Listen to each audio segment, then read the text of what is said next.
नमस्कार। आज 17 जुलाई 2025 है और ये है हमारे करंट अफेयर्स विश्लेषण का भाग 1, खास तौर पर यूपीएससी उम्मीदवारों के लिए। नमस्कार।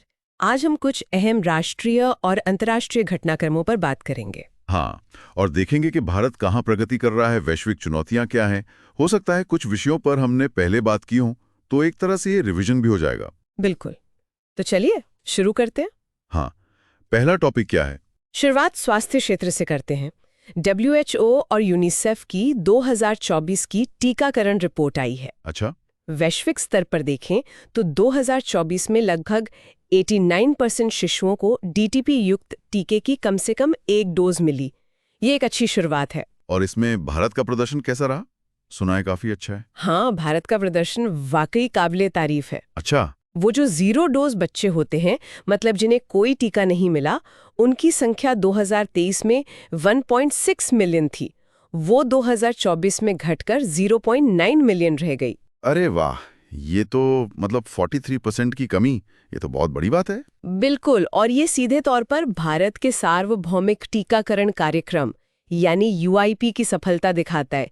ये 1978 से चल रहा है, फिर 1985 में UIP बना। हाँ, UIP तो काफी पुराना और सफल कार्यक्रम है। सही कहा। इसके तहत 12 बीमारियों के खिलाफ मुफ्त टीके मिलते हैं। भारत ने पोलियो 2014 में और नवजात टेटनस 2015 में खत्म किया। ये बड़ी उपलब्धियां हैं। और अभी क्या चल रहा है इसमें नया? अभी हाल में गहन मिशन इंद्रधनुष 5.0 चल रहा है, जिसका खास फोकस खसरा और रुबेला पर है। और एक यूविन डिजिटल पोर्टल भी है। हाँ, तकनीक का भी इस्तेमाल हो रहा है। हाँ, हालांकि प्रगति शानदार है, लेकिन वो जो आखिरी व्यक्ति तक पहुंचना है, वो चुनौती अभी भी है। खैर, ये टॉपिक स्वास्थ्य सरकारी योजनाओं के लिहाज से महत्वपूर्ण है। बिल्कुल। अच्छा, स्वास्थ्य में भारत की इस प्रगति के बाद अब जरा वैश्विक स्तर पर देखते हैं। संयुक्त राष्ट्र की सतत विकास लक्ष्यों यानी SDGs पर 2025 की रिपोर्ट आई है। हाँ, SDGR 2025 रिपोर्ट, ये अकेली ऑफिशियल UN रिपोर्ट है जो 2030 एजेंडा की प्रगति को ट्रैक करती है। तो क्या कहती है ये रिपोर्ट? क्या हम सही रास्ते पर हैं? देखिए, तस्वीर थोड़ी मिली-जुली है। लक्ष्य 1 यानी गरीबी, इसमें दुनिया की 8.9% आबादी अब भी अत्यधिक गरीबी में है। ओह, अभी भी काफी लोग हैं। हाँ, और लक्ष्य 2 भूखमरी, वो बताता है कि 2023 में हर 11 में से लगभग 1 व्यक्ति भूखा था। ये तो चिंता की बात है। शिक्षा का क्या हाल है? लक्ष्य 4। शिक्षा में सुधार है। 2015 से 110 मिलियन ज्यादा बच्चे स्कूल में हैं, लेकिन 2023 में भी 272 मिलियन बच्चे स्कूल से बाहर थे। मतलब प्रगति तो है, पर गैप अभी भी बहुत बड़ा है। बिल्कुल। और लैंगिक समानता लक्ष्य 5, उसमें भी वैश्विक स्तर पर मैनेजरियल पदों पर 1/3 से भी कम महिलाएं हैं। और आर्थिक विकास लक्ष्य 8।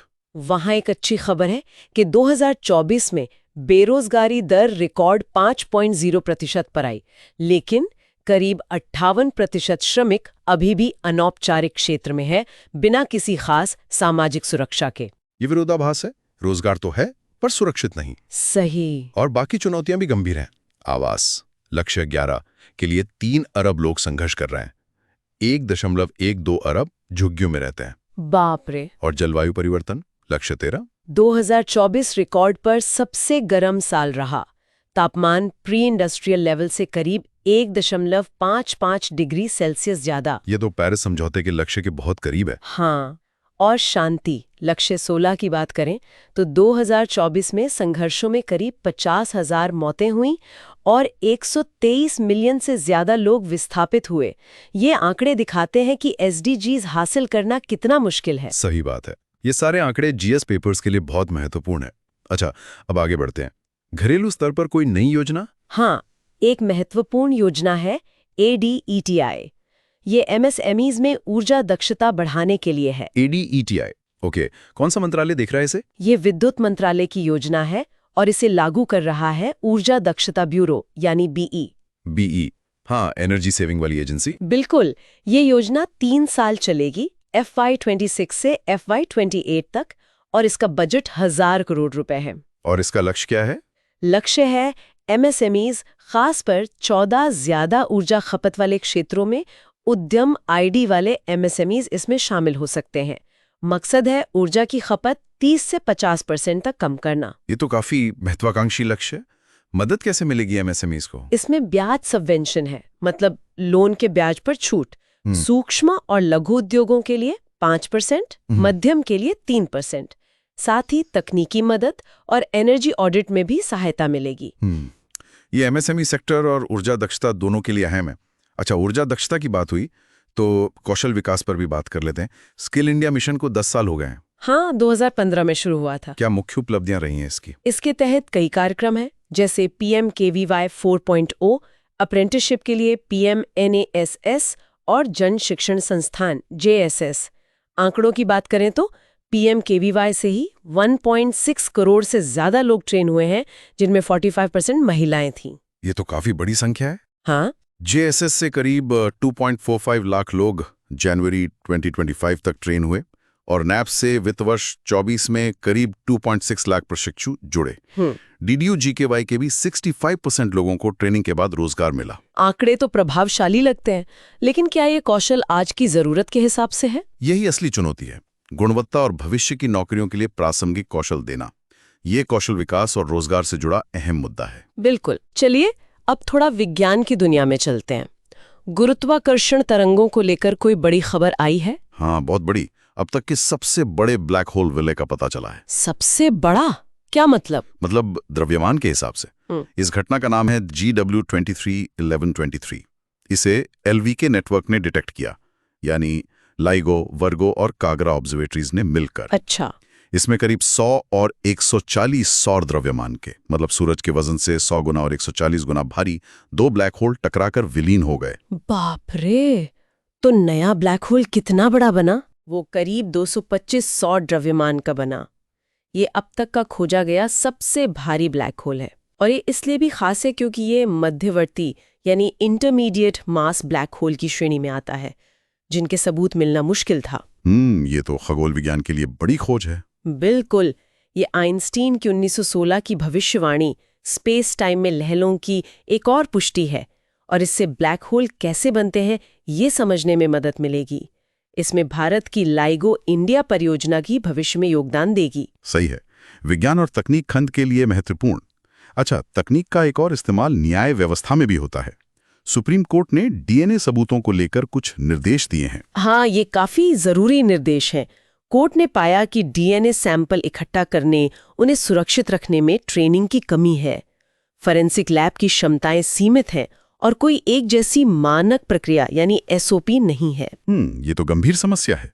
सबूत खराब हो सकते हैं। बिल्कुल।